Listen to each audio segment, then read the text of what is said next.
What's going on, guys? Adam Snyder here. So in today's video, I want to give you some retail arbitrage tips for Amazon FBA sellers. I'm going to give you 5 tips. These 5 tips are from mistakes I've made and from things I've learned along the way. So make sure you watch every single one of these tips because they are probably things you did not know or didn't think of prior to watching this video. So the first tip right here, you can see right here. I'm not saying these are great items to buy. I'm not saying these are bad items to buy. I'm just giving you tips, and I'm using these items as examples.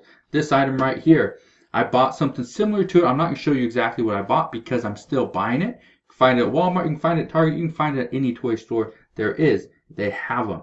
So this item right here, if they contain batteries, one tip that I have for you, if somebody buys an item and returns it back to Amazon, Amazon will still send it out like if it's new. Okay, if they look at the product and they think, oh, it looks new, they're still going to send it out. Here's the big issue is sometimes people will buy an item, they will swap it out, okay, and they will put their old unused item inside the box, send it back to Amazon, tape it up, looks brand new. And one of the biggest issues is you need to, when somebody else buys that item and sends it back because it is not new, because it's not as described, it is broken, whatever the reason is, get the item back and look at it. Carefully inspect it. One of the things that I found, I sent something in prior to Christmas, and it sold before Christmas. I got it back just right after Christmas. Somebody else bought it, and it came back, days later after they got it. I just got it back, and what I noticed is that somebody swapped out the item, and the only reason I could tell, for one, it had batteries that were corroded into the unit. Okay, had batteries corroded into the unit. The second thing, had scratches on the bottom. Third thing, there was no plastic on it, which is a clear sign it was probably used. Okay, now I'm probably giving away too much on kind of what it was, but anyway, this is one of the things that I do now and I've done it before, but I kind of was a little lax on it. Now I'm going to start to pick it up again. When somebody returns an item, it gets returned twice. I'm going to have that item recalled, sent back to me. I'm going to physically inspect it to make sure that somebody didn't do the little switcheroo, and now I'm going to be out that money, okay? It's tip number 1. Tip number 2.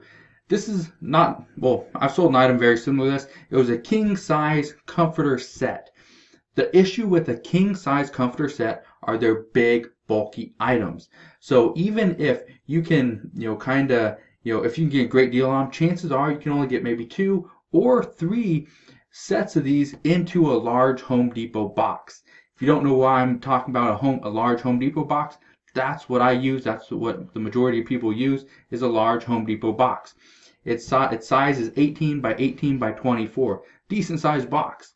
The issue with this is that if you are competing against somebody like Amazon, big tip right here, if you're competing against Amazon and you send in a big bulky item like this, you better make sure, and I'm telling you this because I have so much experience with this, you better make sure you undercut Amazon enough that you can get your product sold faster than them, because if not, this big bulky item that's probably an 18 by 18 by 15 or 10, this big bulky item, because Amazon doesn't compress it down when they charge you your storage fee, however it sits. So if it's 18 by 18 by 15 or 20, that's what you're gonna get charged. So you're gonna get charged the storage fee for that, okay? Not when it's compressed down how you have it when you shove it in the box. So make sure you change your price. If Amazon's at $79.99, you better be at $75.49, $74.99. You better undercut them enough that somebody jumps over to your account and buys from you, okay? Just like right here. So these people, $92.89. That's a big difference between Amazon $79.99, $101.99. I hate to be these people because they're going to get screwed when it comes to their storage fees, especially if they have a bunch at Amazon. Here's another item right here. This Roach Killer. The reason why I want to show you this is because all this stuff, any type of liquid, you need to put into some type of poly bag. You need to make sure it doesn't spill, okay? One of the other issues that I've had with this, okay, first off, you may or may not be able to send it to Amazon, stuff like this. It will probably require hazmat, and if you can't acquire that, then obviously you're going to have to do merchant fulfilled, or just don't even buy it. The reason why I bring this up is because, for one, I've seen people buy this stuff, and this is a cheaper version of some type of insect killer. There's some stuff on Amazon that is $40, $50, even $100 for a size some similar to this. The reason why I bring this up is because I've seen it where people will drain the product and switch it out with water. The only reason I know that is because I have an uncle, and I actually have two uncles, or one uncle and cousin, something like that, that deal with stuff like this on a daily basis, so they can test these things. That's one of the things I had them do. Is I got product back. It smelled a little funny. It smelled like it was just water. It felt very diluted. So I had them test it, and it was diluted. It was almost, I think it was like 89%, 88% water. The rest was the chemical. So things like that. Now, I understand that might be my situation. You might not have somebody that can test it, but you open up the top. If it's open, why is it open? What'd they do? Okay.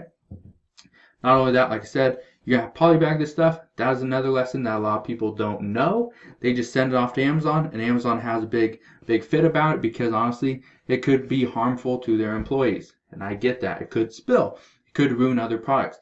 And if this product were to ruin other products that were sitting below it, chances are you're going to get stuck with the bill on exactly how many products were ruined and what they cost. Here's another item right here. Light bulbs. Most people do not know how to pack and ship light bulbs. I know this for a fact because when I went to go do a one-on-one session with a client of mine, she didn't know how to pack them. She pretty much laid them flat and just put a bunch of stuff on top, and then a lot of them broke. One of the biggest things that I do with all these is you need to bubble wrap them. Okay, I like to bubble wrap them just because it's safer. I will bubble wrap them, and then outside the bubble wrap, I'll put a poly bag, and then I put the label outside of the poly bag.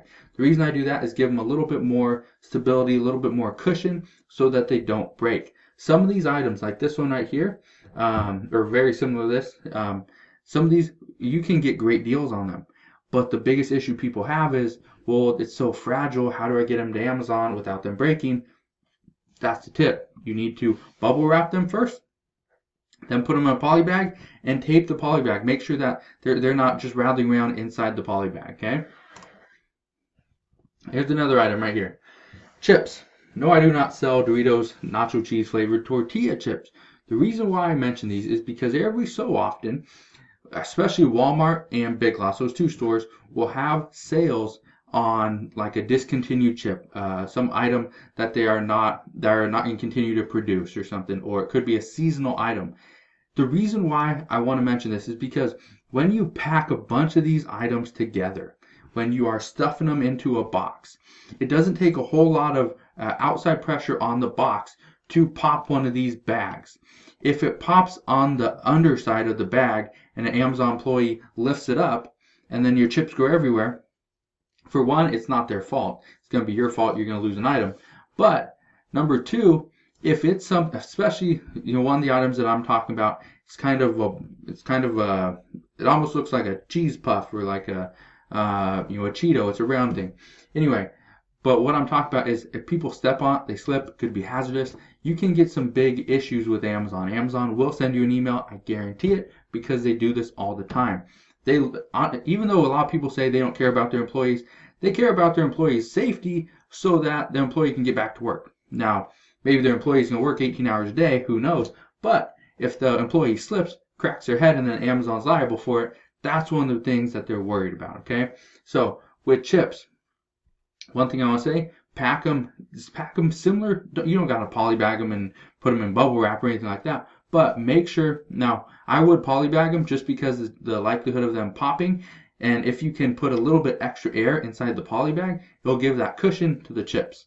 Now, chips are very inexpensive to ship just because they are very light. Now, they are a bulkier item. You can't compress them, but just understand that they are profitable. So I just wanted to kind of show you, kind of give you guys those 5 tips, and based on those different items. But it's not just chips, okay?